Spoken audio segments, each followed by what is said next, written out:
Hi everybody and welcome back, and today we will be discussing about how to add clickable link into YouTube Shorts in 2024. So now before we begin, consider subscribing to our channel if you haven't done that already.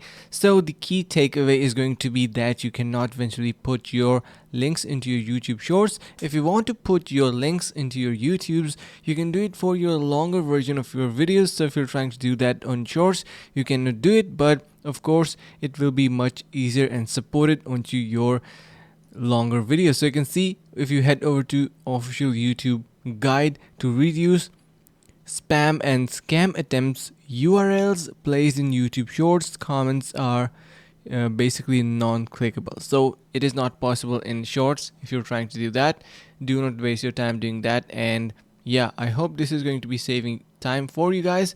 Make sure to do that on longer videos and it will be supported. So yeah, if this was informative, consider subscribing to our channel, share with your friends, and do not forget to simply like the video. So stay tuned and see you guys around in the next video.